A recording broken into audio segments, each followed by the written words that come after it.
Creek City Commission meeting for October 17th, 2023. It is 7 o'clock. We're going to start out by having a moment of silence for our invocation, and then we'll have the Pledge of Allegiance, and I will call upon our Vice Mayor, Commissioner Sophia, to lead us in the Pledge of Allegiance. So if you could stand for the invocation, I appreciate it, and then we'll have our pledge.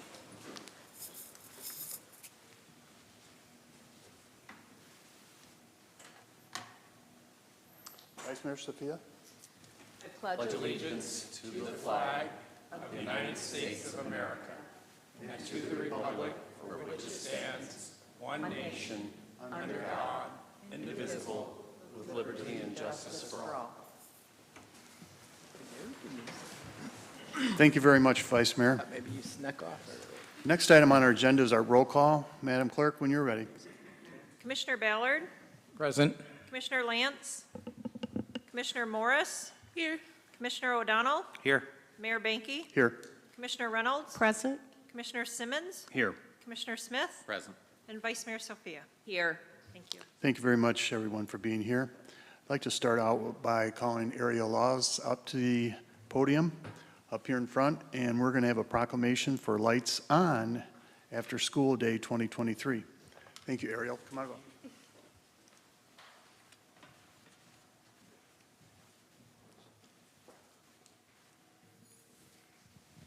Thank you very much.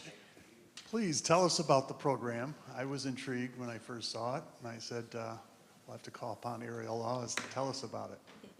Thank you very much. So Lights On After School is basically about the significance of how important it is to keep the lights on after school for after school time programming and just making sure that our youth have something that can keep them growing, to boost their social and emotional learning skills and just, really signify that importance. And so this year for Calhoun County, we're going to host a storybook telling night at Willard Library on the 27th, Thursday of October 27th, and that is from 4 to 6. So you can come and hear some cool stories. We'll be dressed up in costumes, and there'll be nice refreshments and things like that, and that's for us celebrating. Ariel and his company works during the summer at taking care of the kids camp for about 10 weeks, I believe. And I'm not kidding you, I've been in the last 2 years, and there must be 500 children that are involved in the kids camp altogether. And it's really good to see everyone because I'm invited the last of the week, and I think everyone's ready to go home and just relax for a little while. But thank you for being creative. I'm going to read as much as I can of the proclamation. Whereas the neighbors of Battle Creek stand firmly committed to quality after-school programs and opportunities because they provide nurturing, high-quality, and engaging learning experience that help youth develop social, emotional, physical, and academic skills, support families by ensuring youth are engaged in supportive learning environments after the regular school day ends, and build strong communities by involving youth, parents, and business leaders in the lives of young people, thereby ensuring all youth thrive. And whereas Kalamazoo Youth Development Network, KYD Network, has provided significant leadership in improving outcomes for youth, grounded in the principle that quality after-school programs are key to helping our youth thrive. And whereas Lights On After School, the national celebration of after-school programs held each year on October 26, promotes the importance of quality after-school programs in the lives of youth, families, and communities. And whereas many of the school programs in our community are facing funding shortfalls or sever that they are being forced to close their doors and turn off their lights.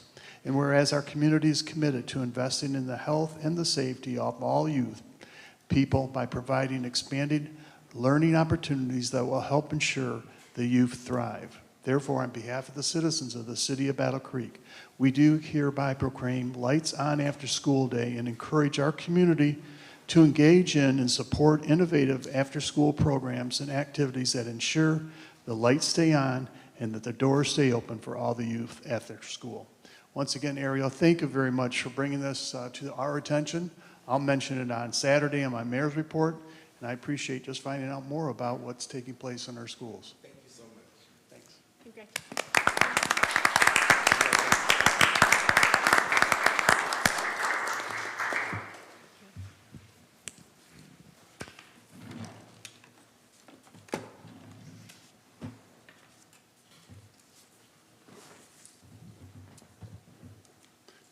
Next item on our agenda is a staff presentation. I'm going to ask the Assistant City Manager, Ted Deering, to introduce our staff presentation. Thank you, Mayor. Appreciate it. And Code Compliance is here this evening. Code Compliance is, of course, a division of our Community Services Department, and Code Compliance Manager Jason Francisco is here to present. Good evening, Mayor, Commissioners. Thanks for allowing me the opportunity to come talk about code compliance. Code compliance officials are responsible for enforcement of the property maintenance code that applies to all residential and commercial properties throughout the city. We continue to analyze neighborhood conditions and look at community health indicators to make sure that our efforts are intentional and impactful. The city is broken into just over 17,000 residential properties and just over 4,000 commercial properties. Each one of these properties are assigned to a specific neighborhood planning council. Just a reminder that we're here to talk about code compliance. I know that there's a lot of times that we interchange inspections and code compliance. Inspections is the Act 54, the plumbing, electrical, mechanical, and building inspectors, but tonight we're going to talk about code compliance. Strategic code enforcement is a critical element in fighting neighborhood decline, preserving sound neighborhoods, and restoring distressed areas. When it's proactively used, we can identify, halt, and reverse negative impacts of properties within our community. Code officials play a role in helping protect the renters and low-income owners and strengthen our community. Our goal is to redefine code enforcement from a reactive, punitive function to a community-building one. The Code Compliance Department is made up of myself, the Code Compliance Manager, and 5 different code officials. We also share 3 permit technicians that are down on the first floor with the Inspections Division. We do have 2 senior code compliance officers that are hybrid positions that they are also help out with zoning for signs and sheds. We do have 1 additional seasonal weed inspector that is May through October. Normally that's a part-time position, but we have not filled that position in the last couple of years. Key areas of focus for our code officials are the Property Maintenance Code, Chapter 1450, that deals with anything related to roofing, painting, broken windows on every property in the city. Rental housing is inspection of all interior and exterior of all rental properties, the recently adopted hotel, motel, and tourist homes, and vacant or abandoned structures throughout the city. With the vacant and abandoned structures, properties that have been in that process for a period of more than 24 months are required to go through a safety inspection. We know that after 18 months when a property sits, it starts to go downhill quickly. Those safety inspections are conducted through the building, electrical, mechanical, and plumbing state codes, where anything that's been in the vacant or abandoned process for less than 24 months is a property maintenance code inspection, kind of like a rental inspection that our code officials conduct. Some of the sample categories that we address citywide, again, exterior property issues, junk accumulations, unsecured buildings, inoperable vehicles, residents that are living in dwellings without utilities, long grass, snow removal, abandoned vehicles. This is just a sample of the items that we address. A few different inspection types, proactive exterior inspections. This is to make sure that we are getting eyes on every single property throughout the city. So we do what's called property surveys, which is an exterior inspection of every dwelling on every single street every 3 years. So we break up the city into about thirds. So we'll do, like this year, we did neighborhood planning councils 1, 4, and 9. And then in 3 years, we'll do those neighborhood planning councils again. There are complaint-driven exterior violations where the neighbor is going to call because the neighbor at 123 Main Street is not mowing their lawn, so we can come out and take a look. Those are the complaint inspections where we need a specific address because we want to go out and make sure that we identify those violations. And if those violations aren't visible from the public right-of-way, permission from the homeowner that says, yeah, you can use my property so you can see the back of the house or you can see all of the junk that's filled the backyard. Non-owner occupied inspections, also rental inspections, any inspections where tenants are having issues with landlords, not getting repairs made in the house, they can call and we can come out and do those inspections for them.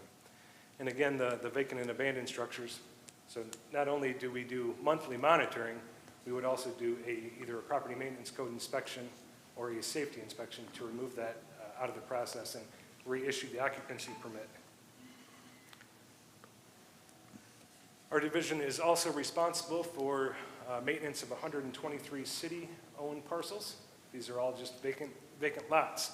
We want to make sure that, you know, like the picture on the right, our city-owned properties are helpful to the community, to the neighborhood, rather than bringing down. We don't want individuals or residents to look at these parcels and say, yep, you can tell that that parcel is the city of Battle Creek because it's not maintained. This is a bar chart here of enforcements from October of last year through October of this year.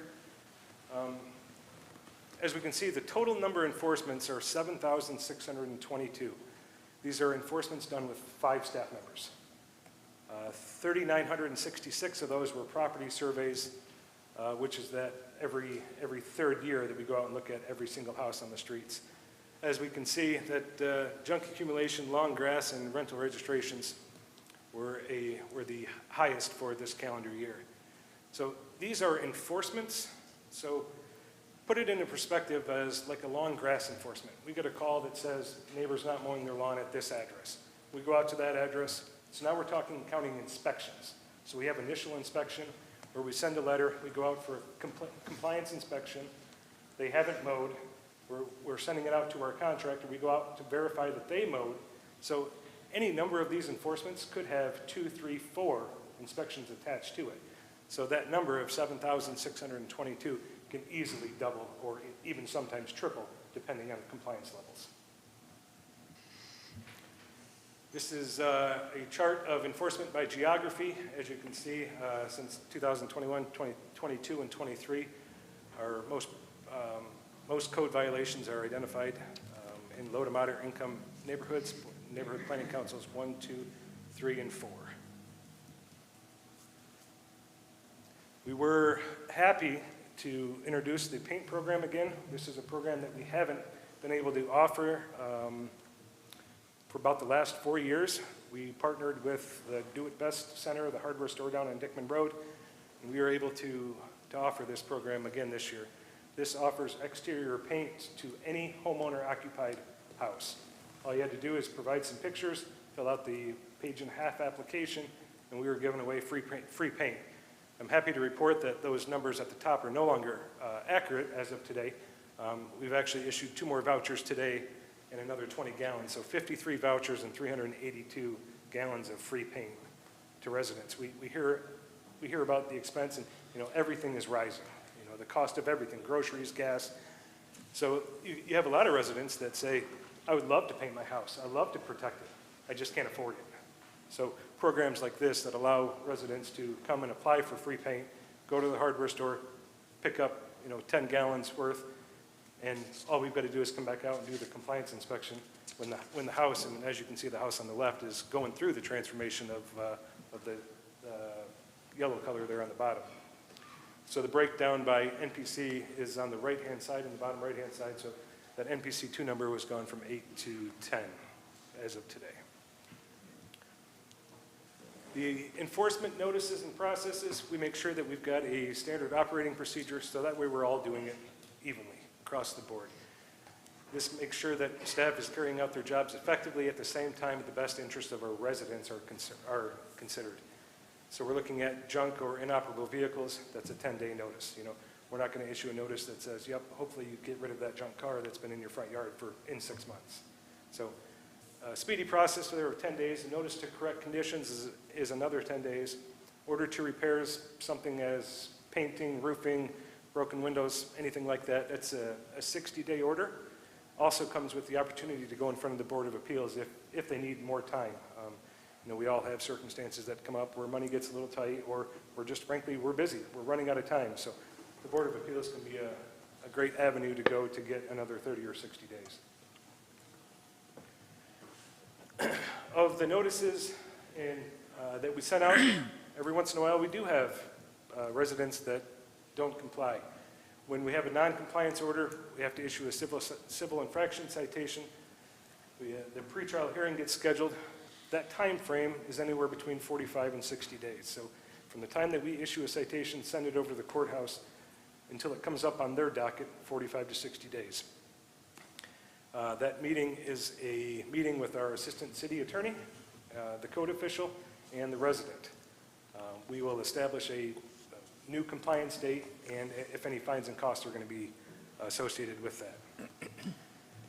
So, we pick a day in the future. If it's 30 days out, whatever it is, we go back out for that compliance inspection. If that compliance inspection is not taken care of, then we issue an affidavit that goes back over to the court where we have a show cause hearing that's scheduled by the 10th District Court in front of the judge, where he will establish new compliance dates and fines and costs. This will continue through the court process until the property is brought into compliance. So you'll see how one enforcement, is the investigation, is a compliance, could be a citation, could be another check, could be another court date. It does take some time to get through that process. Of the 3,700 enforcements that were not property surveys, we ended up issuing from October to 22 to October of 23, we did issue 179 citations. That's 4.8% of all of the orders that we issued. As you can see, junk and housing code issues tend to take up the majority of the citations that were issued. We do have some community housing resources offered on every single order to repair that's sent out. These are listed to make sure that these residents are aware that we do have a minor home repair program. The paint program is back. We do have some lead abatement programs, and the fire department even helps out with smoke detectors. Community Action has been able to help with their lead safe, their emergency services, weatherization, and home repair programs. Habitat for Humanity has been fantastic at installing handicap ramps, and also have the great Habitat resale store where you can buy maybe some used products or even some new products at a fraction of the cost that you'd find out at big box stores. Legal Services of South Central Michigan up on Territorial still offer free legal help to anybody that needs it. I'm trying to stay under my 10-minute time frame, so here I listed myself, my email, the other 5 code officials, the senior code compliance and the zoning officials are noted there. Our group email that goes to the permit specialist down on the first floor, and then our phone number to call in any sort of complaints or anything that's catching your eye that you want us to take a look at. Any questions of Jason? Chris? Thank you, Mr. Mayor. Thank you, Jason, for the presentation. One of the most frequent complaints I hear from residents about code compliance is the frequent flyers. I know many times you'll go out, you'll cite someone for junk accumulation, they'll clean that up for a time, and then it comes back. So can you address how you handle that, like the ongoing frequent problems? Are there other tools that you have to maybe enforce that? Like, hey, you get a steeper fine for a second offense or a third offense, or and you're exactly correct. So the first offense could carry a $100 daily fine potential. If another offense occurs within that 365-day period, it doubles. It goes to $200. And a third offense goes to $400. So we do have that built into our fine. But many times I don't think it gets to that point. I think they're cited and then they clean it up and then they go right back. So how do we deal with those kind of things? Any time that we've issued a citation, our code compliance officials are designated to specific neighborhood planning councils. Yep. So they can take a look at those enforcements. Have I already been out here twice? Maybe they cleaned it up the first time. I issued a ticket the second time. Oh, this is the third time now. We're going to issue a citation again. We know it's a Class D second offense. Okay. So those are absolutely taking a look at. Thank you. Yep. If I might add, if they wouldn't agree to a consent order to have that higher fine, and it's up to the judge may or may not do the fine that's in the ordinance, because it's up to. Understood.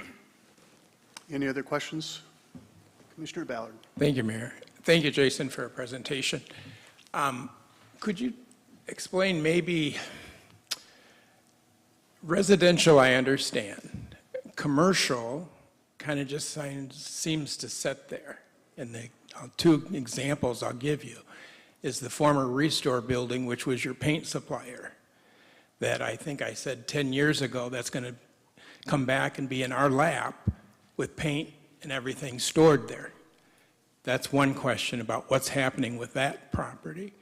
The second is the crumbling bricks that are falling off of the building across from Coftel, next to the gas station, I can't remember, on Michigan Avenue. I have stopped probably 3 or 4 times to put the barriers back up because people either knock them down, cut them off, the police line things, and yet nothing seems to be happening with either one of those. That's difficult, the one with the crumbling blocks there. When you have a property owner that isn't responsive, isn't taking care of those issues, it falls into our hands, right? So we've got a building that's a large building, and 4 or 5 years ago, we actually walked through it, and it was a pretty decent building. Early this spring, when you're walking through, looking through the windows, you see the sun shining through because the roof is collapsed. Okay. So we've sent notices, we've issued citations, that property is in the court process, but now we're kind of in a catch-22. What do we do with it, right? I mean, it's $250,000 to demolish it, that we put a lien on the property, what does that look like? So we'd much rather get it out of the hands of the owner that's currently holding it and not doing anything with. We've had some interest from a neighboring property that says, I'd gladly take that over. If I could get a great buy on it, I've got some funding that I could put into that building, I could bring that back up to code. So there is a little bit of a waiting period where you kind of got to let things play out a little bit. We would hate to quickly demolish a building like that and then all of a sudden thinking, that's a huge structure. Right? Yeah, like 3 structures. Yeah. So, trying to work through the court process, work with some of the new investors that have showed some interest in it, trying to get that into some different hands. As for the 551, the paint resale store, that is also in the court process. The owner has taken some of his business interest over to Kalamazoo, but I have had a recent conversation within the last 2 weeks or so where he's looking to begin cleaning that property up. Last I knew that the state was also going to get involved in cleaning that property up and all the paint and chemicals that are outside. So hopefully, here in the next 30 days or so, we'll get some significant movement on that one as well. Great. I would like to also thank you and commend your department for working with the police department on a property over in the Urbandale area that had an issue with a motorhome, and that motorhome has been removed thanks to your department. So that was a cooperative effort that homeowner, that was a visit that we were making on a weekly basis to kind of assign some small tasks so we can get compliance at the end. And one of those small tasks were that motorhome's got to go. So it was. Thanks for following through. I appreciate that. Any other questions for Jason? Jason, thank you very much. We appreciate it. Thanks. Have a good night. Ted, we have one more presentation. We do, thank you, Mayor.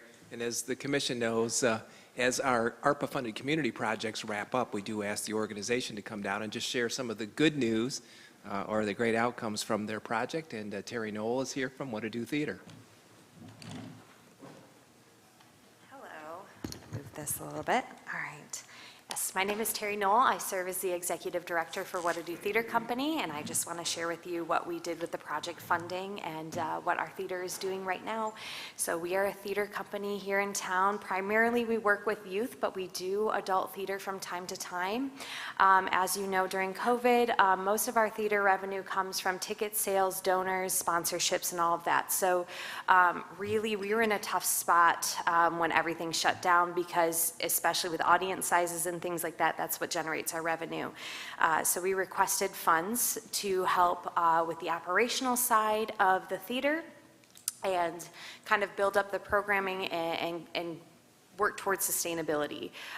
So we have gone through all of those funds, and I just kind of want to share what has come from that. So we did use those funds for those purposes, for funding admin, covering our building costs, storage for props and sets and things like that.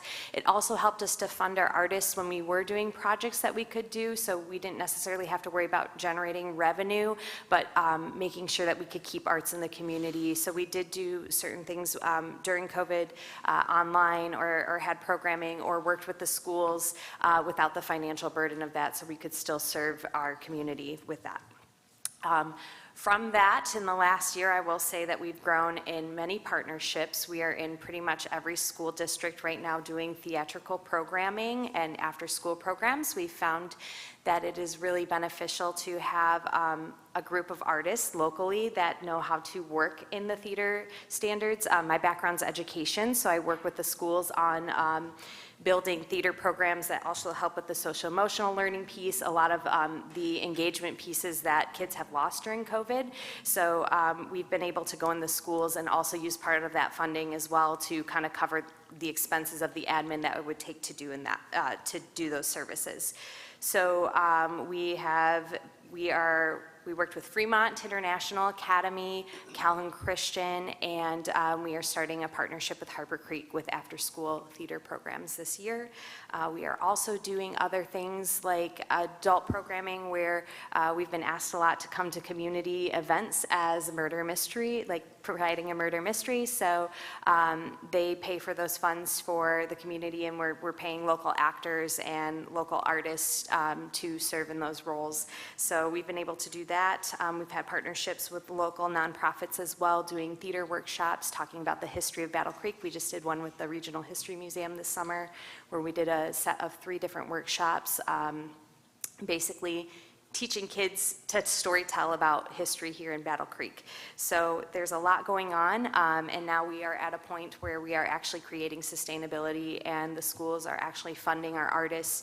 So all of the revenue that we're generating is now actual revenue to go into the operationals that needed to be replaced during COVID. So I want to thank you for investing in our project and helping us really grow the arts, because I do think socially and working with kids, it helps them so much, and it also helps, you know, build our community with something to do, and it also goes beyond that by having families out in the community. They're going to local restaurants, they're getting cups of coffee while their kids are in rehearsal. So there's a lot of benefits that come from the theater. So thank you for that opportunity to do that. Well, thank you, Terry. I appreciate it. Are there any questions of What Ado Theater? Terry, we want to say congratulations, and my son and I did attend the one just recently. Oh, yeah. Over at Calhoun Christian, and it was really a great audience, and the performers did a very nice job, too. Very talented. Thank you so much. Thank you. Yep. Have a good night. Next item on our agenda is chair noting added or deleted resolutions.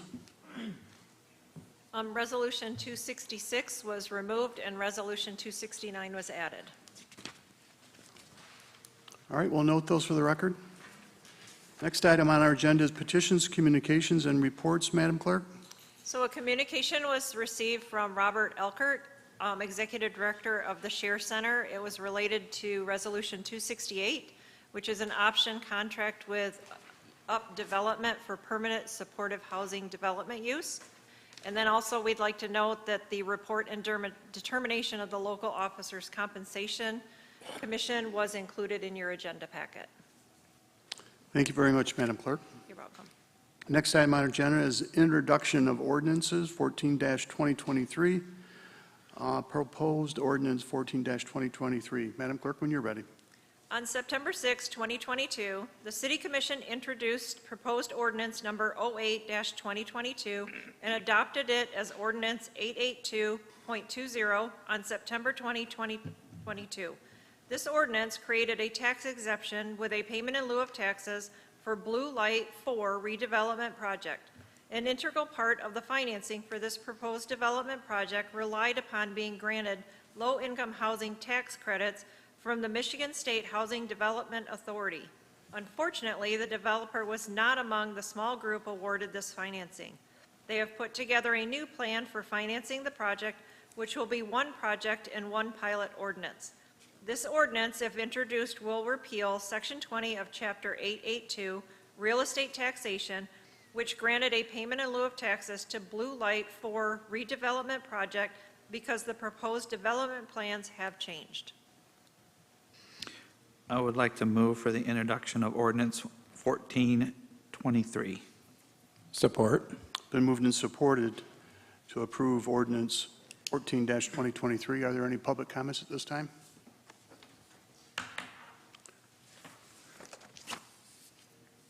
Are there any public comments? Seeing none, any commission comments? Seeing none, please vote on the introduction of ordinance 14-2023.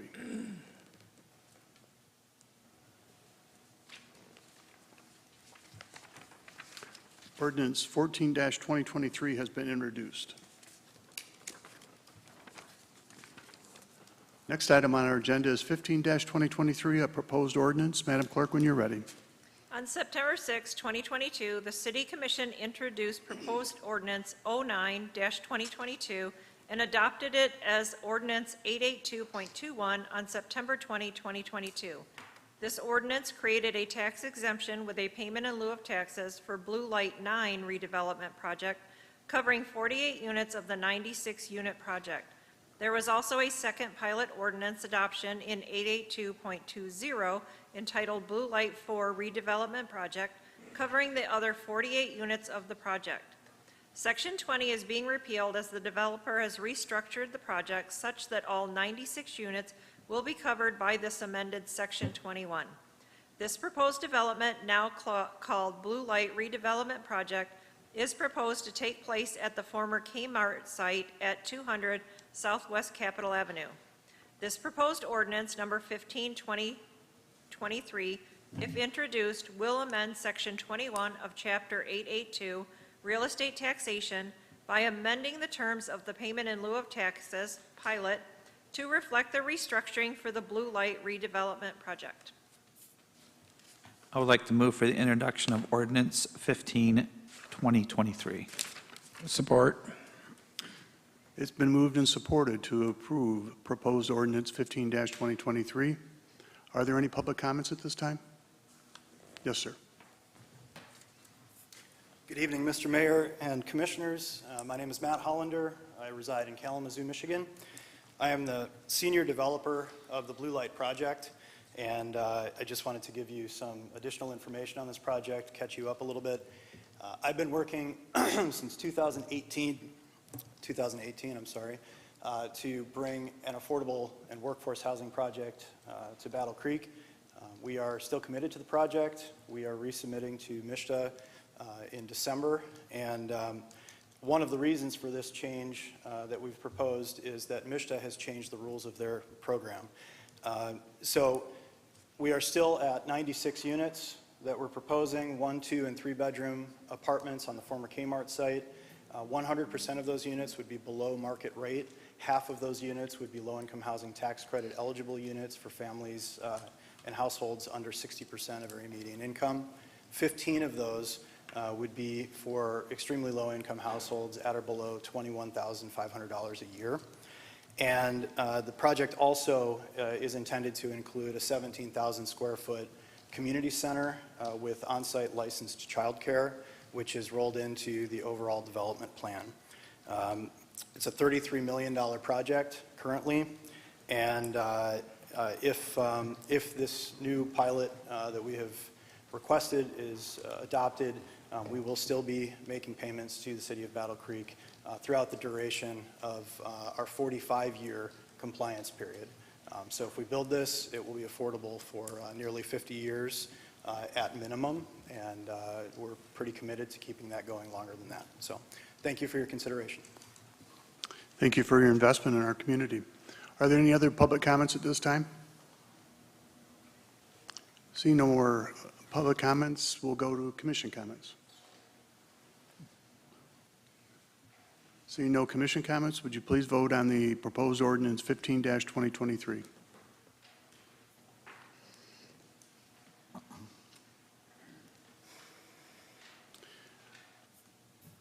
The proposed ordinance 15-2023 has been approved. Introduced. Just introduced. I'm sorry, Jill, I didn't hear you. I was just saying it's just introduced, not approved yet. Oh, okay. Proposed ordinance 15-23 has been introduced. Thank you. Next item on our agenda is the proposed introduction of ordinance 16-2023. Permanent Supportive Housing, or PSH, is an intervention that combines affordable housing assistance with voluntary support services to address the needs of people experiencing homelessness. PSH is a long-term assistance meant for the most vulnerable homeless populations.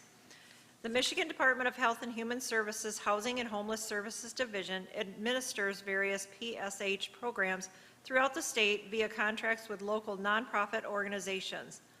The developer sponsor, Up with Holdings LLC, proposes to build a 62-unit housing development at an address anticipated to be 240 East Michigan Avenue.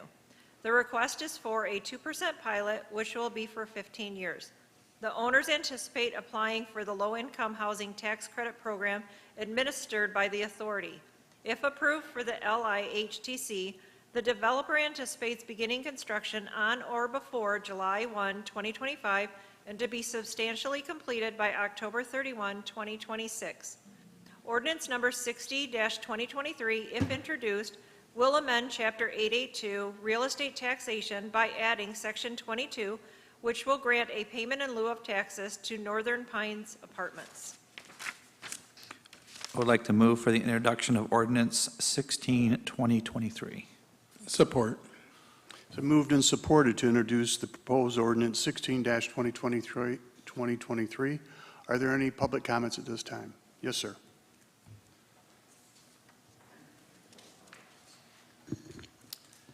Good evening. My name is Ryan Wilson. I'm Development Manager with Up Holdings. I'm here on behalf of the proposal tonight. Our team has been working with stakeholders here locally in Battle Creek for 4 years to bring supportive housing to the community. We understand that supportive housing is speaks to the fact that the answer to homelessness is housing. And so we're proposing a development that will provide housing for folks in Battle Creek experiencing homelessness and include on-site services, tenant amenities, and property management that is specialized for these residents. So we have 2 items on the agenda tonight that are about this project. So yeah, I will make myself available for any questions you have about the development or our request for the pilot. Okay, we'll let you know if we have any questions, and we have to go through more public comments. Are there any additional public comments? Yes, sir.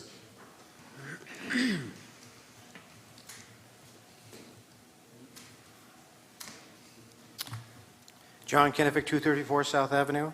I'm going to speak in regards to this resolution, and Mr. Ryan Wilson behind me would know a lot more about this than I. We spoke earlier today. It'll be a 62-unit place over by East Michigan and Yuba Street. The 4 lots that are being considered today are only part of that. Some of the lots will be coming from Calhoun County Land Bank and some from the private sector. I always have concerns about this because in tracking this down, it was called Up Developers. And in tracking him, it really comes from Up Holdings LLC out of Illinois, even though I kind of ran around a little bit on that. It's positive depending on what the costs are going to be in the end. There will be money that comes through the state government, but it's originally transferred from the federal government to the state government to the system here, which is great, provided we don't turn into an incredible subsidy. The last time Up Holdings LLC was here, they were over and rejected by the commission a year or 2 ago. And it was also a multiple unit area, 51 units that were to be built. The voucher rate was approximately 6%. As I explained before, they'd only have to pay $60 out of $1,000, and the $940 would have to be paid by the federal government in a subsidy. This is a great deal, but is it financially sustainable? We'll find out in the near future. But my concern here is not that I'm not, again, I am in favor of affordable housing, but sometimes it's the taxpayer that has to pay that. If any of you don't know this right now, the federal government is running a deficit of $33,500,000,000 and some odd billion. That means every tax-paying citizen in the United States owes back to the federal government $258,000 and accelerating. Unfortunately, our government doesn't know how to properly budget its own money. I'm hoping this will be a success, but all the numbers aren't in just yet, so that can't be determined. We'll see what happens from there. Thank you. Thank you for your comments. Are there any? Yes, Lee?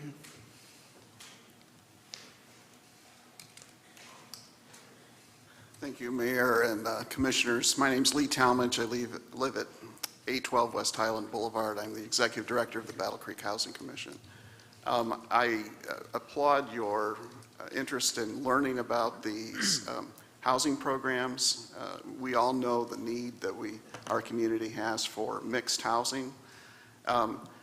This particular development serves people who fall under 30% of our median income for Battle Creek. We have a lot of concerns about homelessness in our community. The Housing Commission, which has been serving Battle Creek since 1960, is not always able to serve everyone who is eligible, who is low income. There are some folks who, by federal law, we cannot serve, and that's who this particular development can serve.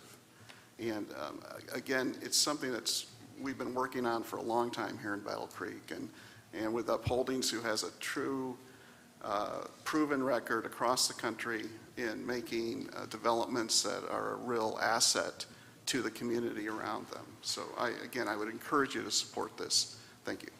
Thank you, Lee, very much. Are there any other public comments at this time? Yes, ma'am.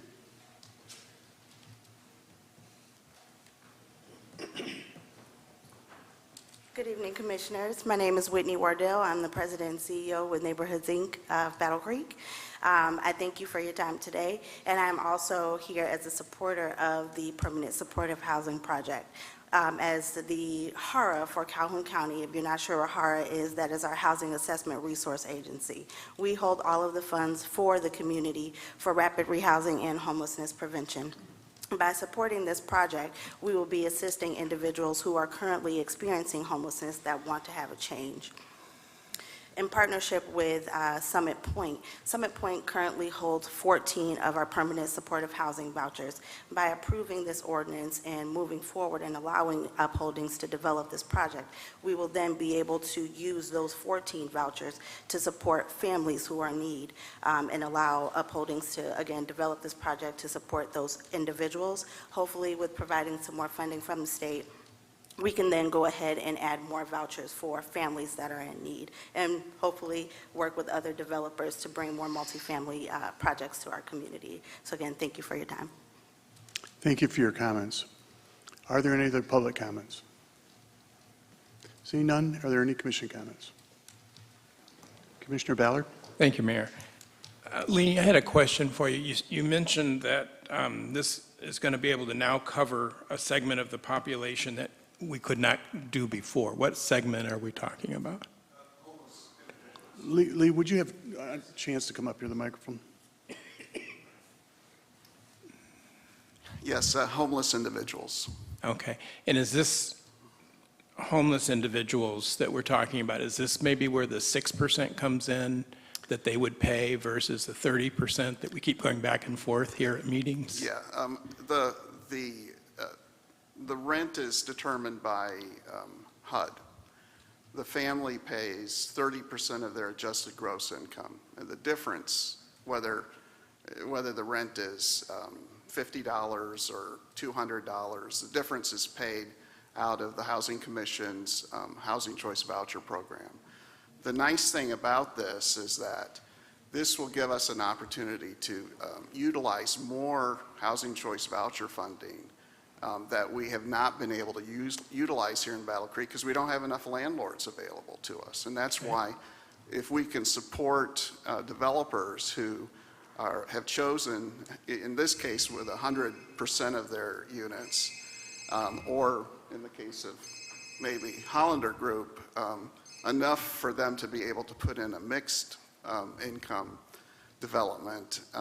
It allows us to utilize the funding that we're already receiving from HUD and open the door for maybe even more. Cool. Well, thank you very much, and thank both groups that are working on this because we definitely have a housing issue with our homeless people. As I was walking the linear path behind my house at Fell Park, there's tents with people living in them that have nowhere else to go. And they're not bad people. They just need some help. That's right. So thank you for all that you're all doing. Thank you, Commissioner, and thank you, Lee. Are there any other commission comments or questions? Seeing none, would you please vote on the introduction of proposed ordinance 16-2023?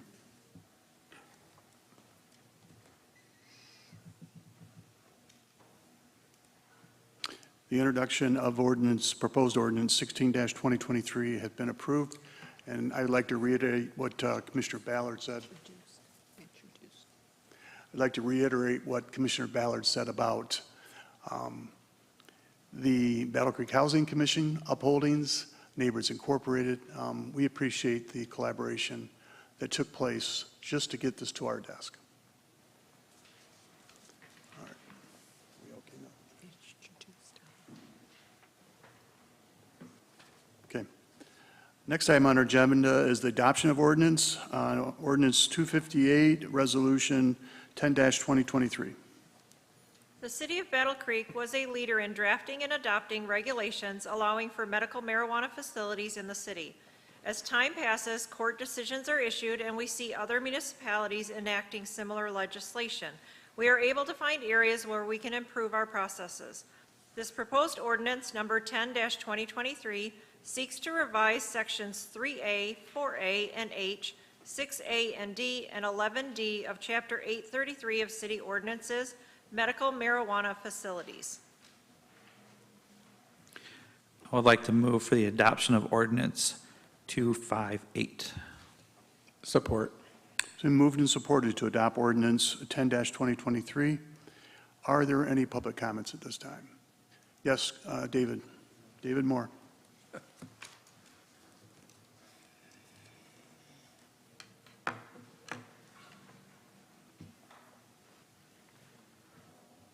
Well, I'm back again from last week. Big business are making good profits on this marijuana, and say it's going to do a lot for Battle Creek. It's doing a lot bad for Battle Creek, for the people is seeking and having this stuff. It gets the people, creates crime in Battle Creek. These people are saying you're looking for the best of Battle Creek, but these things are being more crime in Battle Creek, and more people getting on drugs. A lot of young people today are partaking this stuff. They're getting cancer and all kinds of diseases by this. They're out there drinking, getting the bars open. They go out and smoke this marijuana or take marijuana. And it just ruins their life, and because breaking up families and crimes and murders taking place. Why the big benefits, the big businesses are making a big profit out of this. You should look at carefully at both sides of this marijuana. Look at a lot of crime rates that's growing in Battle Creek. Is this being crime? This stuff is being abused. And the rich people, just the big business people, all these marijuana shops in here in Battle Creek, and all three of these issues on here. I think two of these are both the same. It's just being bad crime to Battle Creek, and it's not really helping Battle Creek at all. People consider both sides of this, the business side of it and the poor people's side of it, and who's getting the short end of the stick. I mentioned this short end of the stick last week, and the poor people's getting a butt end of it, and the others just getting a big benefit of it. I know what more I can say, and I can have more time to study this. I can go on a lot more about it. You got the issues up there. You know what marijuana is, and you know what it does to Battle Creek. This is there, all that. Thank you. Thank you, David. Any other public comments at this time? Any other public comments? Seeing none, any commission comments? Commissioner Vice Mayor Sophia. Thank you, Mayor. I think before we can vote on this, several of us have something that's popped up on our screen, like the voting thing. So I don't know if the clerk needs to reset.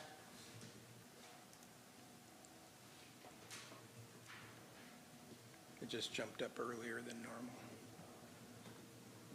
I think given that my screen is on the correct item, when you do vote, it should be fine. So it should be okay. But All right. it shows that I have an option to open voting, so when it's time, I'll push that again. I don't think it's going to repeat itself on your screen. Okay. But it may refresh it. Thank you. Any commission comments? Seeing none, would you please vote on the adoption of ordinance 10-2023? It did refresh, Mickey. Okay.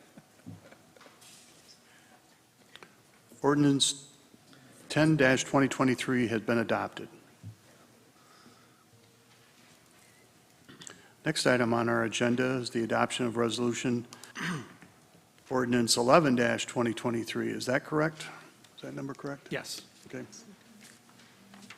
As stated earlier, as time passes and as court decisions are issued regarding marijuana, it is prudent for the city to review our cannabis ordinance to find areas where we can improve our process. This proposed ordinance, number 11-2023, seeks to revise sections 3A and B, 4A and H, 6A and D, 7A and 11D of Chapter 835 of City Ordinances, Adult Use Marijuana Establishments. I would like to move for the adoption of ordinance 11-2023. Support. It's been moved and supported to adopt ordinance 11-2023. Are there any public comments at this time? Are there any public comments? Seeing none, are there any commission comments? Seeing no commission comments, please vote on the adoption of ordinance 11-2023.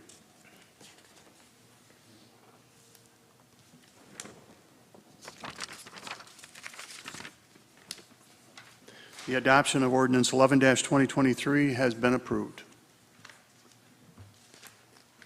Next item on our agenda is the adoption of ordinance 12-2023. Madam Clerk, when you're ready.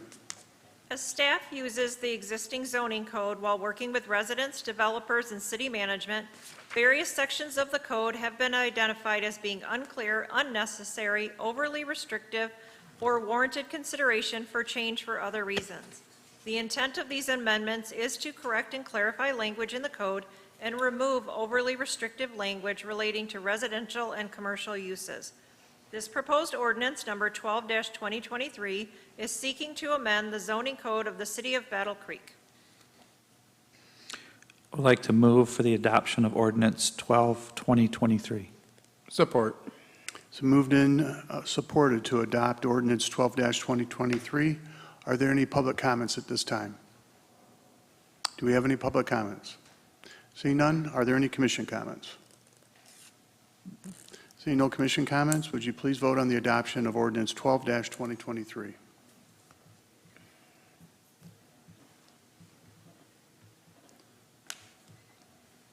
The adoption of ordinance 12-2023 has been approved.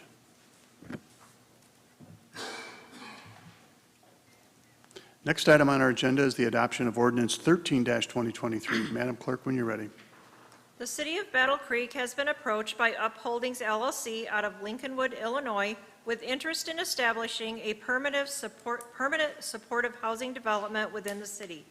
Following exploration of multiple potential sites throughout the city, it has been determined by Upholdings that a number of the parcels which are the subject of this rezoning request provide not only the necessary space for the development, but also fall within an area in need of services of this nature, while also in a location closely connected to many of the necessary amenities and services needed to support the development. The proposed rezoning of the subject parcels would represent an extension of the T4 downtown commercial district slightly further to the southeast and would provide the parcels with additional flexibility with regard to residential density and required building setbacks. The T4 district allows for construction from lot line to lot line. This proposed ordinance, number 13-2023, seeking to rezone several properties located along East Michigan, Green Street, and Yuba Street, currently zoned MFR High-Density Multifamily and T3 Neighborhood Commercial District to T4 Downtown Commercial District. I would like to move for the adoption of ordinance 13-2023. Support. It's moved and supported to adopt ordinance 13-2023. Are there any public comments at this time? John Kennefic.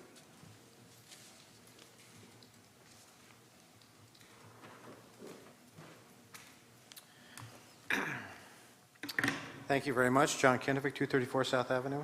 In regards to these properties, it would be nice to have affordable housing, but I suggest to the citizens of Battle Creek, they might want to look up on Google California Insider and see what's going on in San Francisco. It has to do with the homeless and what's going on there, smash and grabs. The police have not been able to stop that, and they lost a lot of business so far. The police are finally taking action after they're getting special money from the state government. Now, what this has to do with this is many years ago, when I first came to Battle Creek, I was making about minimum wage, and I was riding my bicycle to and from work, trying to make my land contract payment. I had noticed something unusual a couple blocks away. And what I noticed that there was a house that had a beautiful front yard amongst all the other neighbors. And in the wintertime, it was well lit up. I thought this person had money because even a guy that lived across the street was a Kellogg's employee, and his property wasn't like that.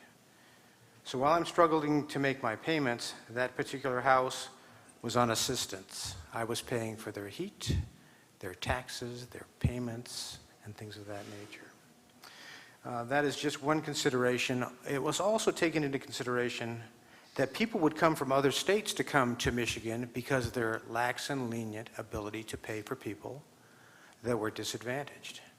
Come to Battle Creek and we'll provide a house and a roof over your head. But other states and other areas had no such ordinance or laws. So it was very particular to get here. I suggest, again, you should see California Insider and what goes on along the California coast. They have a lot of serious problems. And in regards to the 6% that I mentioned, that had to do with Upholding's project over by West Michigan and Van Buren.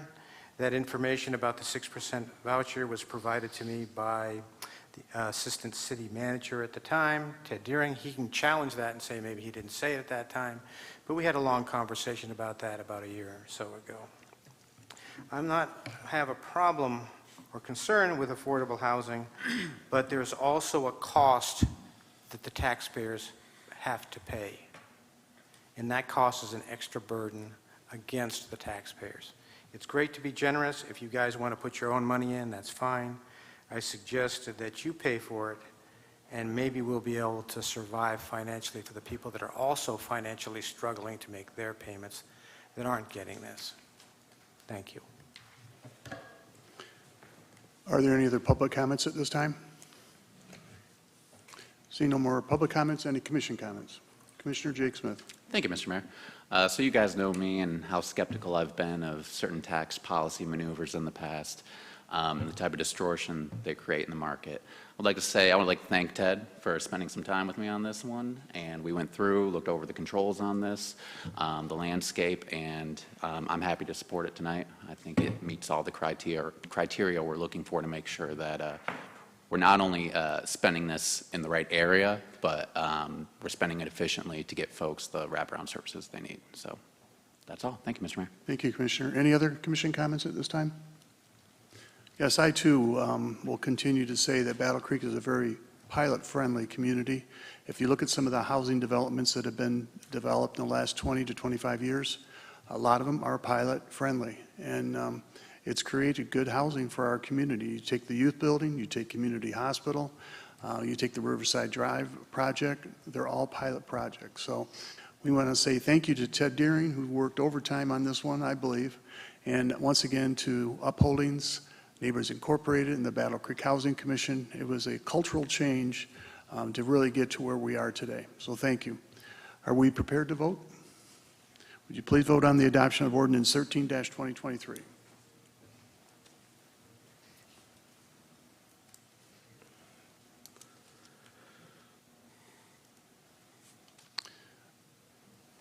Let's see, proposed ordinance 13-23 has been adopted.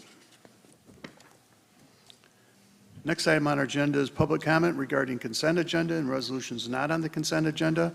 If you'd like to make public comment regarding the consent agenda and resolutions not on the consent agenda, please raise your hand and we will acknowledge you to come forward to the podium.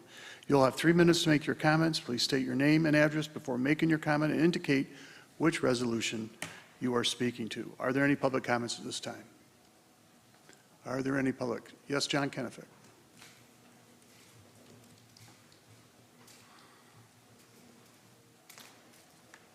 John Kinnick, 234 South Avenue, Resolution 268. Pilot program, Mr. Mayor? Okay. If Ted Deering, and you don't remember this, you, the City Commission, back in 1999, were going to demolish that building. The building was put into storage. It was a very close vote for the demolition of that. A lot of buildings in the city of Battle Creek have been destroyed that didn't need to be through the code department. And I'm hoping John, are that- you speaking to 268? I'm right, speaking to 268. I'm getting back to that. I am just hoping that when they create these projects, it doesn't become a beacon for anybody else who comes back. John, and I'm going to says, rule you out of order unless you start speaking towards 268, okay? Okay, I wish for the best for Upholdings LLC. I do have reservations and haven't seen everything go on of the numbers that have come this way, let alone the financing. I wish them the best of luck. Thank you. Are there any other public comments? Seeing no further public comments, we'll go on to commission comments regarding meeting business. I would like to move for the approval of the consent agenda. Support. So moved and supported to approve the consent agenda. Are there any questions or comments that any commissioner has on anything on the consent agenda? Seeing none, would you please vote on the consent agenda?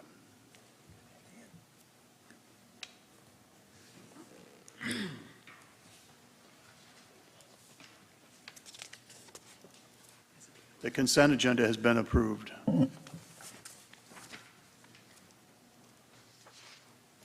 Next item on our agenda is Resolution 267, Madam Clerk.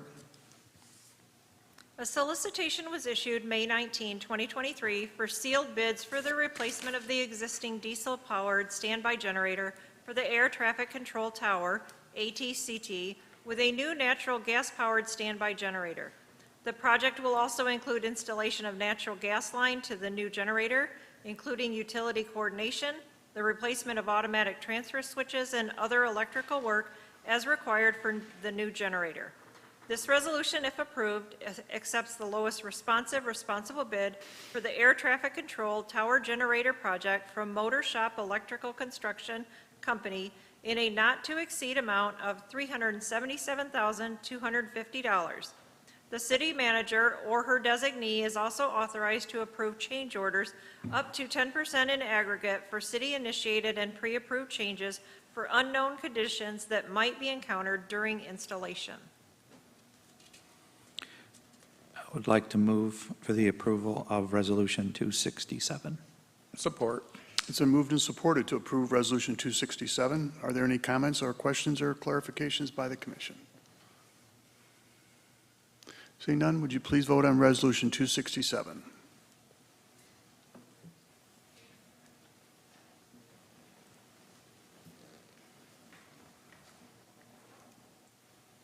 Resolution 267 has been approved.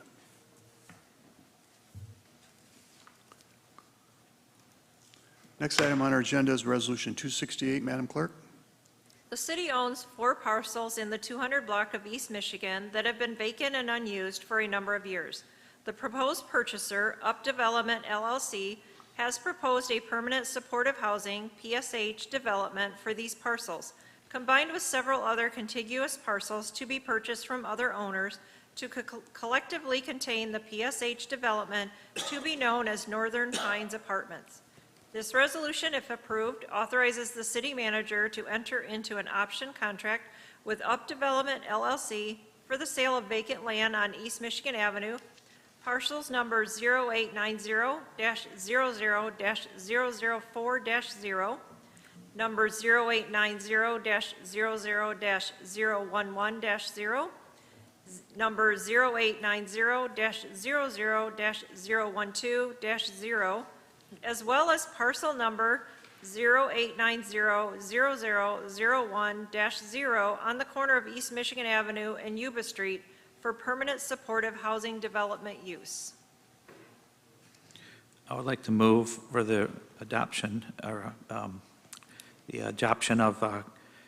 Resolution 268. Support.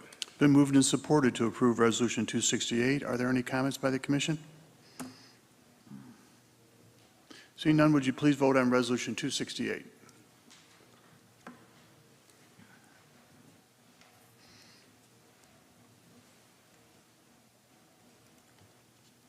Resolution 268 has been approved.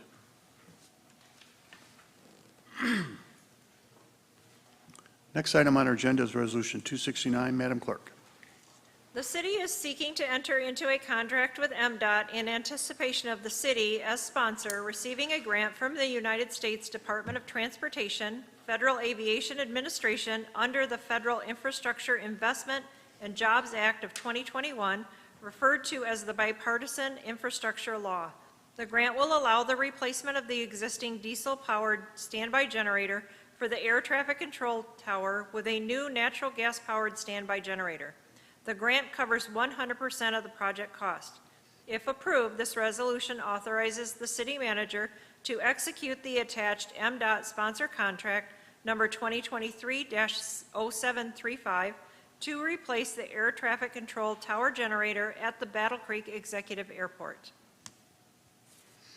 I would like to move for the adoption of Resolution 269. Support. It's been moved and supported to approve Resolution 269. Are there any comments by the commission, questions, or clarifications? Seeing none, would you please vote on Resolution 269?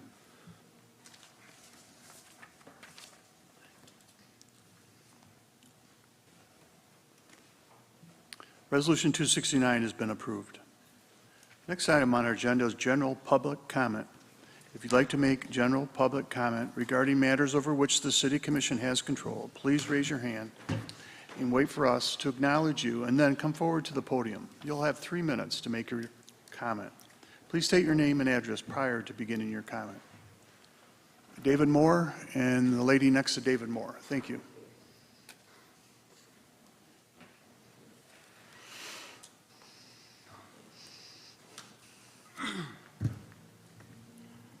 Well, David Moore. I've been coming to I've known the State Commission for over 60 years. I've been coming down for a good many years. I remember Clark Ballantyne. I remember these Wilco, these younger mayors. And it's, see, the direction this commission has been going. There's been a conservative direction for the big business and don't kind of against burden on the taxpayers. And I think that people say a change. I haven't seen much of a change in the City Commission for the last 60 years. If you continually go into a conservative direction for big businesses and not for the homeowners or the lower class people. I'm kind of disappointed. Good many times I've been down here.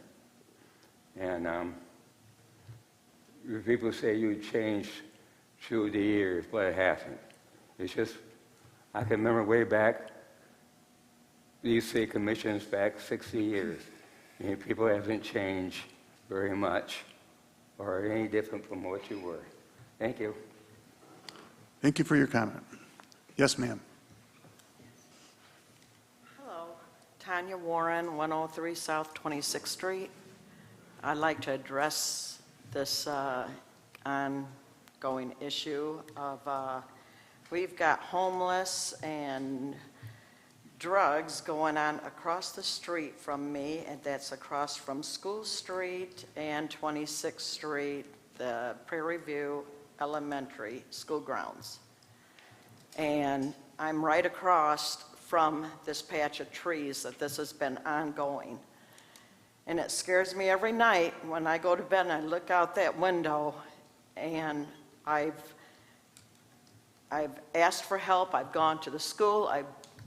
I've asked for help from many, and nothing is coming about to this situation. I don't know what to do. The maintenance department, nothing has been cleaned up. It was a police order here back in September with an order for them to clean up and trim the bushes. The cleaning didn't go on. So last week I went down, put on my boots, my gloves and my picker-upper and went down there for an hour and a half.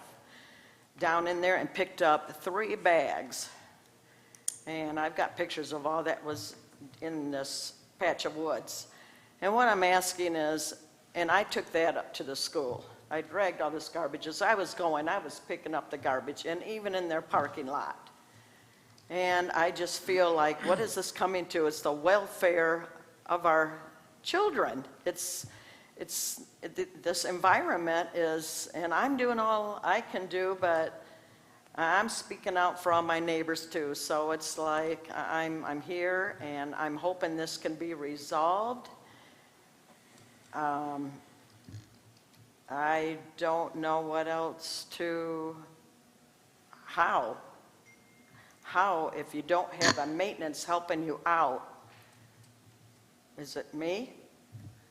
Am I the one? I mean, I pay the taxes, and here they ought to be paying me, but something's got to be done, and I had to do this, so I'm out there and trying to take care of it. And then the speed bumps are another issue we got going on here.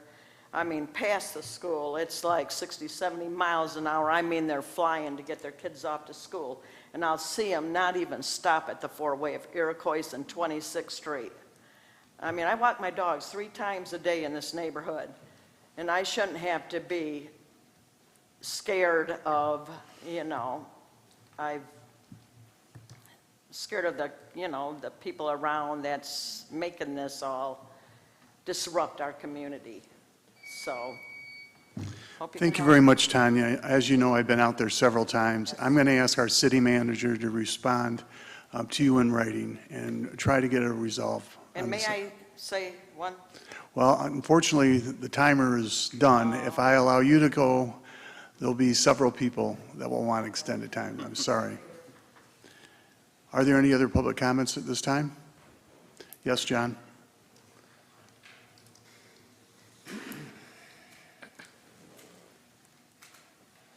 John Kennefic, 234 South Avenue. The history and the actors that helped destroy the affordable housing in Battle Creek. We begin in approximately 1984. One of the chief actors for the destruction of Battle Creek is the Kellogg Cereal City Corporation. They blackmailed the citizens of Battle Creek and Battle Creek Township to merge. When this merger happened, that gave the population of the city of Battle Creek over 50,000, which allowed HUD to come in here and get your grants for the code department. That's the second actor that's helped destroy the city of Battle Creek and the affordable housing is housing urban development. When this was done, the city, code compliance would get approximately $450,000 a year. And they were going to enact another restrictive ordinance called Ordinance 1463, which is called now Ordinance 842.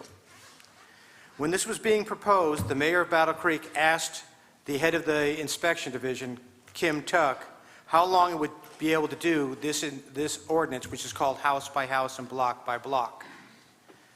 Kim Tuck responded, 2 years. So it's $450,000 a year for the code department. It would take approximately $900,000 to do it in a 2-year period. They enacted this. Only one person voted against this on the city commission, which is Mayor Brian Kirkham. 5 years later, at $2,250,000 spent by HUD money, by the code department, they only accomplished 20% of the targeted area. They were 80% behind. Now, they haven't gone away. I would ask these questions. How much money total from the HUD money since this program began has been sent to the code department? What are the pension costs that come out of the taxpayer of Battle Creek's money and taxes that went to the code department that have people that retired? How much money was spent for the demolition of these houses and the total of that when people were politely, well, terrorized by the code department. Just a little while ago, Jason Francisco came up here and he said, we have these properties that we mow. I was up here at the last commission meeting showing you a bunch of pictures that showed that these properties, all government properties, hadn't been touched, except only recently the one outside your door. I have pictures that were taken last year, but they haven't mowed anything. Yet they go around and target anybody else but themselves. This is hypocrisy. It hasn't changed. I guess the government's beyond its own law. Thank you. Are there any other public comments? Yes, ma'am.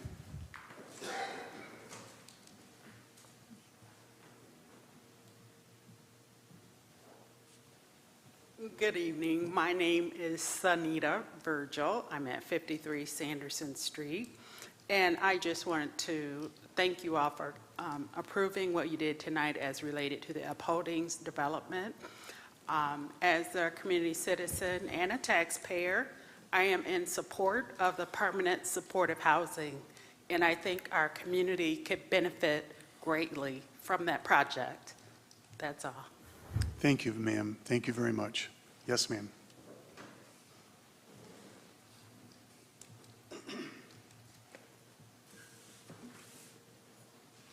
Whitney Wardell, Neighborhoods, Inc. Again, I would like to thank the City Commission for approving the resolutions and ordinances in regards to the upholdings project. I would also, I apologize, lost my thought there. Just also, speak to the housing that we have here in the community.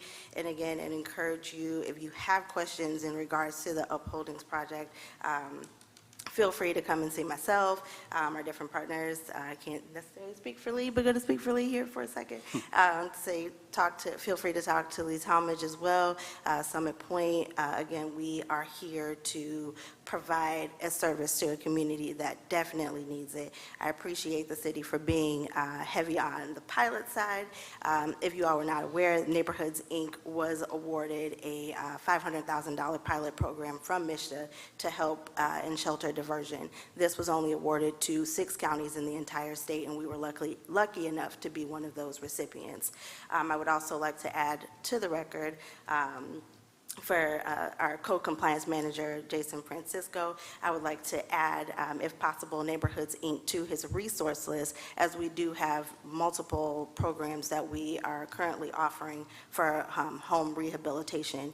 Right now, NIBC has over $1.2 million available for Calhoun County residents for home rehab projects. Thank you.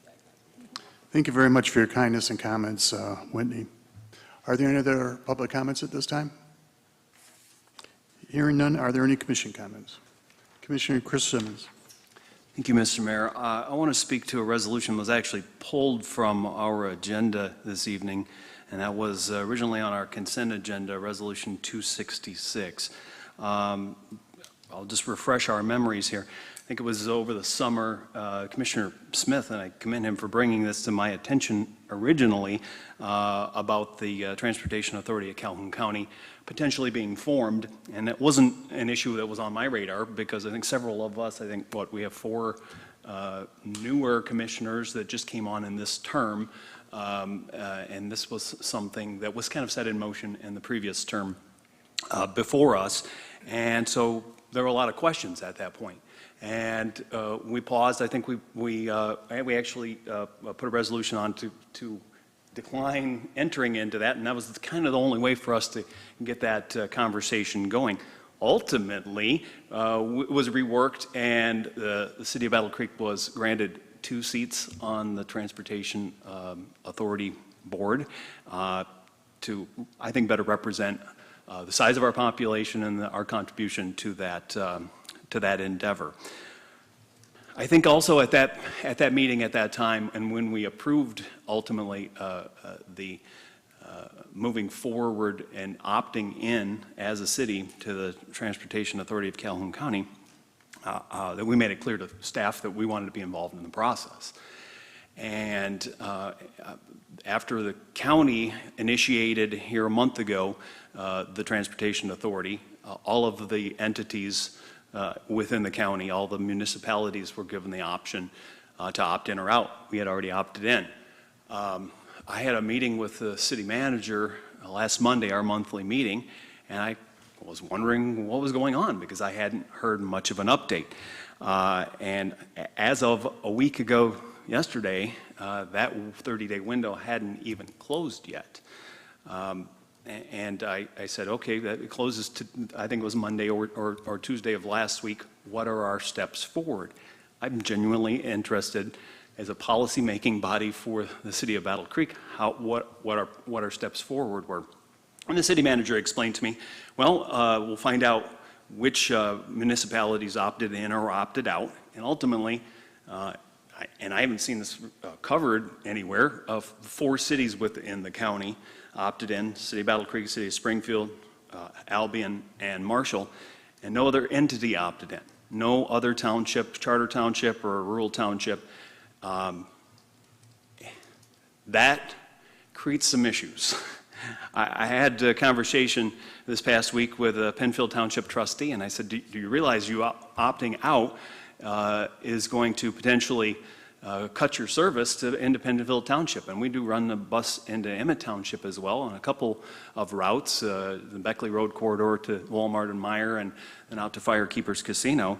And he said, well, that's not going to affect that. I'm like, it sure is. So where do we drop the ball on communicating with our surrounding townships that of the level of service that might be affected? And then imagine my surprise, 2 days later, well, the city manager told me we're going to, the steering committee is going to get together, chart our path forward, and then it's up to the city commission to appoint our 2 appointees. Well, actually, it's recommend to the county who our appointees are going to be. And my surprise was 2 days later when those 2 names appeared on our agenda that was intended for tonight. And I'm not suggesting the staff had any kind of nefarious plans to cut us out, but I'm very disappointed that we haven't been engaged in the process more than we have been, and that we actually have a public transportation committee that this issue was not brought before, a committee composed of members of the commission here, and the steering committee, as far as I'm concerned, was not a public meeting that made these decisions. So I guess to that end, and by the way, I called Commissioner Morris first before I called anybody else, and I said, first off, I think you're a great selection for this committee, and I probably would ultimately support you, but I just had a problem with the process of how this was done without commission engagement. And so my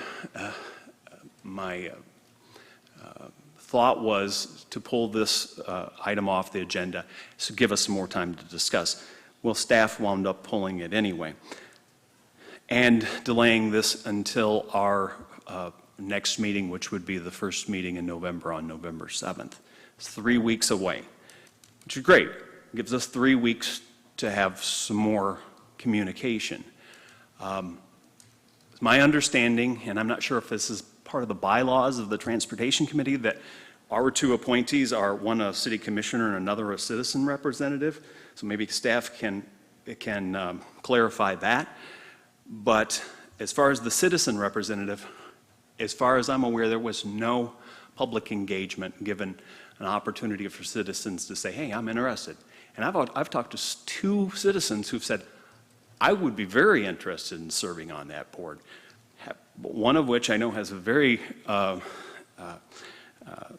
keen interest in public transportation issues, and the citizen representative was not given any consideration with a public application. So that being said, I'm going to offer a motion tonight, and I move that the City of Battle Creek open a public application period from today. We've got 3 weeks from today until the 31st of October. So that's a 2-week period. For the citizen representative to the Transportation Authority, Calhoun County, and that the City of Battle Creek Public Transportation Committee be given the opportunity to review those applications and to recommend the nominee to our city commission at that next meeting. That's a motion. Support. Okay, we have a motion on the floor that's been moved and supported. And Madam Clerk, would you mind explaining what you felt was just shared with us? I'm sorry, but I am not that All right. fast of a typist. I'll go to our city I know that attorney. Commissioner Simmons does have it all typed out. All right, I just wanted to make sure that everyone understood. And I can bring this to the... I'm asking the attorney to do that, Chris, I'm sorry. Well, my understanding was he's asking to have a process set up for there to be applications put out for people to express an interest in being one of the ones nominated to sit on this board of directors, and then to have the Public Transportation Committee make recommendations about it, which is 4 commissioners and Mallory Avis. He certainly has it written out. If I wasn't writing down all the notes. I was hoping to, Mallory Avis is here tonight, and I think that would be good before there's a vote on it, to have some comment from her. And then Commissioner Simmons had also asked about what the Articles of Incorporation say, the TAC Articles of Incorporation. So it says, it doesn't say that it should be residents. It says that there would be 2. They have to be residents of the city of Battle Creek, but it says that they put a preference towards elected officials. So it doesn't give a number that one has to be an elected official and one has to be just a regular old resident. It just doesn't say that. They have to be residents of the city of Battle Creek for our 2 that are nominated, and that there's a preference given to elected officials. So may I ask for a clarifying question there? So if the preference for elected officials, both of them could be elected officials? Both of them could be representatives, say, of this city commission? They could. Okay, so that was, this is the first I'm hearing of that. That is, was even the preferred recommendation, so. And if I could also just add that you're right, this is just a nomination, and it's ultimately up to the Calhoun County Board of Commissioners to accept that recommendation or reject it, because they're the ultimate appointing authority, which they intend to do on November 16th. So if we waited until November 7th, then we have to make a decision at that point, and we wouldn't really have any further time to... Unless we had a special meeting, and if we didn't send something over that was the majority of this body with nominations, then they'd go ahead and appoint without that input. But as I said, I think it's good to hear from Mallory, because she's got all the good details. I would just confirm, too, that the county has asked that they have that information by the 8th. So you're correct, Commissioner. We had hoped to act by the 7th at the latest in order to stay on the timeline for the 16th. That's a reasonable time frame still. There, very good. Okay, before we ask Mallory to come up, I just want to recognize that there are some commissioners that are leaving for maybe a 3.5-hour drive up to Traverse City. So I wish that we'd take that into consideration. The resolution has been pulled from the agenda so that we will have all 9 of us here at our next meeting along with our city manager. Mallory? Thank you. So I am back from maternity leave. I want to speak to Commissioner Ballard. I know at the previous meeting there were some comments about some of the issues that public transportation is facing, and one of those was about the PTC meetings and how frequently we have those. The PTC did meet in June. You were in attendance at that meeting.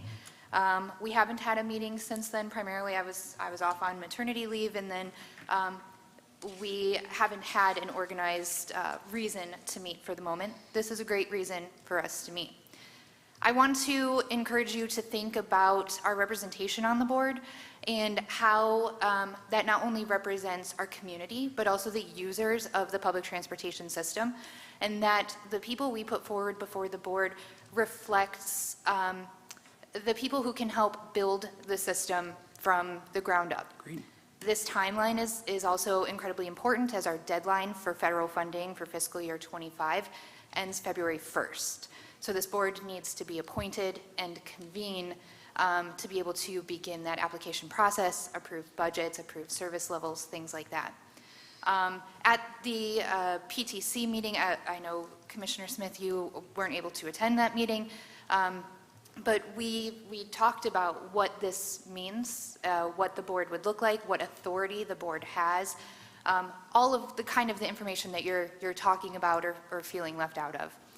This board, as I said, should represent the users of public transportation, but also have the ability to represent other areas besides just elected officials, in my opinion. So we have workforce transportation, seniors, individuals with disabilities, and a diverse community that board should reflect. Thank you. Okay, commission comments? Yeah. Commissioner Jake Smith and then Commissioner Thank you, Mr. Mayor. Patrick O'Donnell.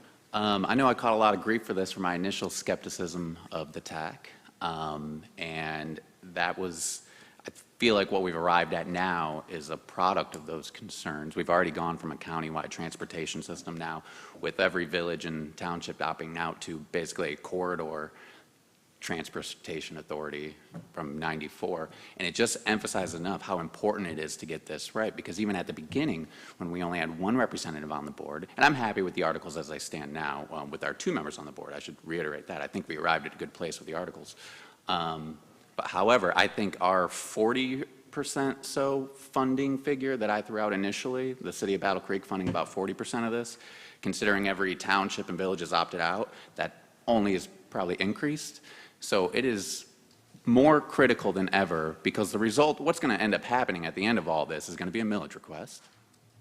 I don't think anybody's under any illusions about that, and that's fine. But it's critical that through every step of the way we be as transparent as possible, because what I don't want to have happen is for us to arrive at a situation where all of a sudden folks are asked to put 2, 3, 4 mills down or whatever, and they thought this thing was done weeks ago and they could travel to, you know, any corner of the county with this new authority, and that just won't be the case. So I really think that we need to take our time with this. I thank Commissioner Simmons for bringing this up. I think Commissioner Morris would be an outstanding addition to that committee. But we need to go slow on this, because already we are a night and day change from what this TAC originally was several months ago. The circumstances have changed, the landscape has changed, and the amount of money we're going to ultimately ask our taxpayers to cough up is going to change as well. So with that, thank you, Commissioner Simmons, for bringing this up. Commissioner Patrick O'Donnell. I would also like to thank Commissioner Simmons for bringing this up. Definitely need transparency on this. There's so many innovative people that live in this town, and they may have wanted to find a way to apply for this position and have an opportunity to share their visions with the Transportation Board. Even if they didn't get selected, at least have them come forward and share with the group of citizens on the Transportation Board. And I believe this gives them an opportunity to speak about it, to allow different directions that we're thinking about servicing these people. And I can think of many people that might apply. But if they don't want it, they won't apply. But I think we're missing out by just being so one-sided on just a couple individuals. I believe that this town has in itself such the innovation that we're coming. I'm looking at what we did tonight with homelessness and some of these grants that we've pieced together to help with our community. These individuals are out there, and maybe they're going to want to come serve too. We don't know that. We haven't asked. So I think this is a perfect opportunity to showcase who really wants to help step up and get this transportation on the way built from the ground up. We don't want to miss this opportunity and find out later that because we rushed it, we missed out on some great people. Thank you.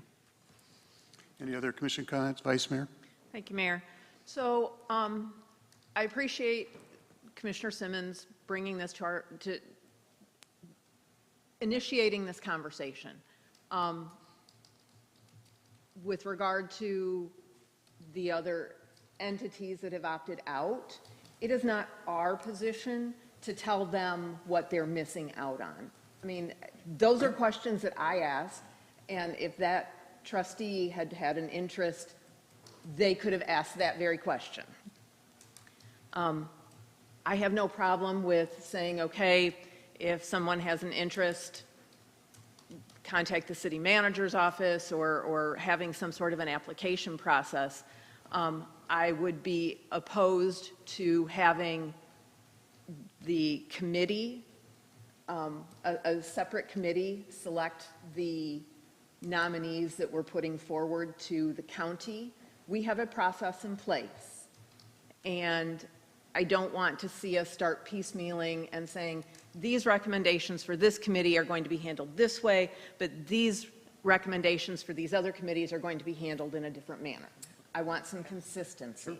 So, May I clarify my resolution? All right, well, let me ask, is Yes. the vice mayor done? I am done. All right. Most of the recommendations, and then we had some other appointments on our consent agenda tonight, and I went through and looked at them. Most of them are reviewed by existing committees. Many of them are. Those recommendations come from, if I might, Mayor, during not this city commission, but a previous commission, there was a process put in place. It's the mayor, the vice mayor, the city manager, and then the chair of that committee. They meet monthly, and they're the ones that make those recommendations, and that's how those end up on the agenda. Those recommendations are ultimately approved by this full commission. Correct. But many of the appointments are reviewed by a policy or a standing committee of the city commission. And the Public Transportation Committee, which I had indicated that I'd like to see them review, they could decline it. I'd like to see them review it because it's composed of commissioners who are sitting here that have been appointed to that committee. So it's not a separate body from this commission. That was my thoughts behind that. So Thank you. thanks. Any other comments? Mayor, Yes. if I may. So the committee that Vice Mayor Sophia was talking about appointed Resolution 203, adopted August 17th of 21. So that only applies by its language to City of Battle Creek boards and commissions. My understanding from Rebecca is that this committee still did consider these nominations, but this is not a City of Battle Creek board or commission, so some might want to consider amending that policy to say that anybody that is, any boards or commissions, whether City of the Battle Creek or not, that the commission is going to vote on to nominate or appoint someone, should be reviewed by that committee. So I just wanted to add that, because it sounds like maybe the vice mayor might make a motion to amend. Oh, well, you were saying that this committee should review it, or I can't see quite past Ted. I'm sorry if I thought further into or looked further into your thoughts, but I wanted you to know that the existing policy would not cover this committee. You could do it in the motion to say, because that sounded like what you wanted, rather than to have the 4 commissioners that are on the Public Transportation Committee do it. I just wanted to put that out for consideration and for your knowledge that that policy doesn't apply to these nominations. Thank you for that clarification. You're welcome. Any other commission comment? Commissioner Ballard? Is this commission comments only on this, or is this the end of the night wrap-up commission comments? We have a motion on the floor. Okay, I'll Discussion pass on that one. Floor. I'll pass on that, thanks. All right. I'll go back to you, Sue. Any other commission comment? All right. Hearing none, I would not be in favor of passing this resolution this evening or this motion this evening. I think our city manager was cognizant of the problems that we were experiencing as a body and did pull that resolution. She plans on being involved at our next city commission meeting to talk about this. She was on the review committee, and we did discuss the 2 nominees that were brought forth by the city manager. So I will not be supporting this at this time. Are we ready to vote? Yes. All right, we have a motion on the floor.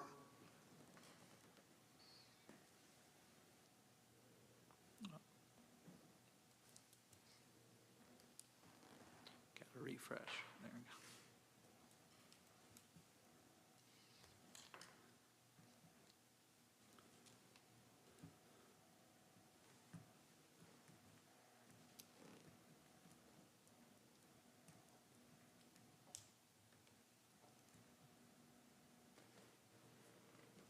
The motion does not pass.